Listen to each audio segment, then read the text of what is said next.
We start with developments at Tottenham, and they were in talks with Benfica over a loan deal for striker Carlos Vinicius. The potential agreement is likely to include an option to buy the Brazilian for around £36 million.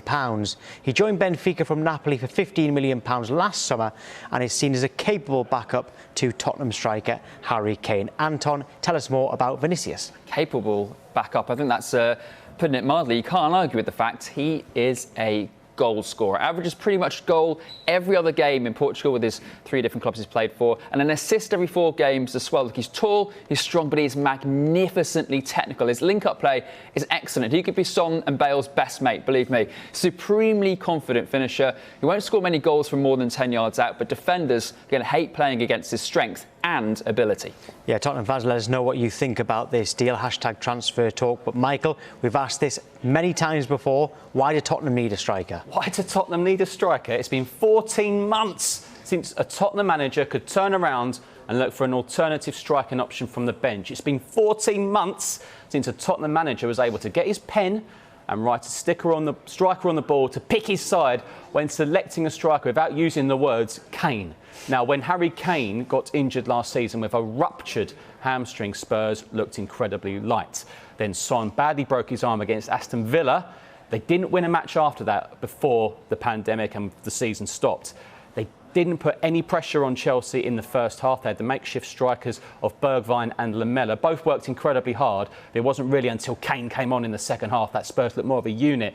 The problem is if Kane picks up an injury during the season, I hate being a doom merchant, but it can happen. Spurs need cover, but I hate the word backup. He'll have a fantastic opportunity to make a name for himself at Tottenham Hotspur. They're fighting for the top 4. They're looking to qualify for the Europa League group stages, which happens tonight. They're still in the Carabao Cup. The FA Cup starts in January. Let's look back at that 14 months.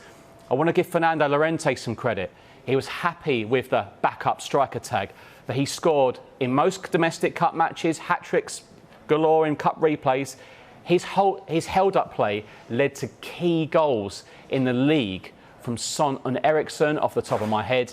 His hold-up play also, that goal for Lucas Moura against Ajax, he was involved there. Now, Felipe Diaz has told us on Transfer Talk as well that the pandemic has really hit the Portuguese league. And since Tottenham's initial interest, Benfica are no longer in the Champions League. So I'll tell you something else. Vinicius, he only needs to go into the Benfica training ground and speak to someone all about Spurs, and that's Jan Vertonghen, who is at Benfica right now. Yeah, we've got some stats just to show what Tottenham are like, with and without Harry Kane, because you've been saying how important he is. I don't think there's a single Tottenham fan out there who wouldn't say that Tottenham do need, you don't like the word backup, Michael, someone to at least challenge Harry Kane, and these stats kind of say it all, Anton, I suppose. Are they as bad as you thought they were going to be? Actually, I must admit, I gave that the big intro, and actually, there's actually not that much difference. There's not that much difference. But that's still credit to Son and how everyone else steps up in Kane's absence. Son is phenomenal when he's up front. But like I mentioned, he got injured against Aston Villa with a badly broken arm, and Tottenham couldn't score at all. I mean, we're talking about makeshift strikers. So it's really looking, Anton, about the games Spurs could have, and they just need a second striker. It's as simple as that. I mean, I believe it's been 14 months. I think I'm the first person to ever say that stat. But for me, it's interesting to see the structure of the deal as well, isn't it? Because it's another loan deal, similar to Gedson Fernandes, obviously, in January. Look, we're seeing a lot of clubs look into loan deals, as many reluctant to spend during these uncertain economic times. But it can also be seen as prudentness from Daniel Levy. Why spend big on a player that, look, you don't like the phrase, but he may well end up being a backup to Harry Kane or just a Europa League and Cup starter? But also, and you kind of just alluded to it now, Michael, when was the last time Harry Kane faced real competition at Tottenham and for England? You've got Vinicius' potential arrival at Tottenham, but you also got Dominic Calvert-Lewin, Danny Ings can't do any more to put themselves in the England spotlight. So the pressure is on Harry Kane to keep on scoring, which can only be a good thing. Yeah, well, Kate says, love the sound of Carlos Vinicius joining us. I hate the word backup too, Michael.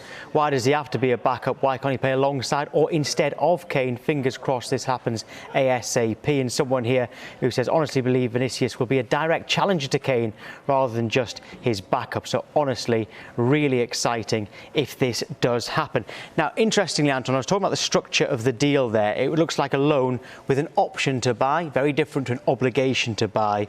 and it would be £36 million if they do decide to do that. What does that say about the current market? I mean, the market's fascinating at the moment, isn't it? Because you've got, like Michael just alluded to, so you've got a lot of clubs around Europe looking to sell some of their big players, looking to necessarily get rid of players. But it's interesting to see the players that Tottenham were linked with. And obviously, they're players that were all offered to pretty much Tottenham on permanent deals, weren't they, Michael? Absolutely, yeah. I mean, Spurs have had this all summer. It's just which striker they're going to go for. They've had Milic on the mind as well, and Milic has been offered to them countless times. But this looks to be the one that Jose Mourinho wanted. Now, before the season started and during restart last season, Mourinho talked about adding 1 or 2 tweaks. This is pretty much an overhaul with Tottenham signings. If they can get Vinicius and a defender, ideally Skriniar, Spurs have had a phenomenal window.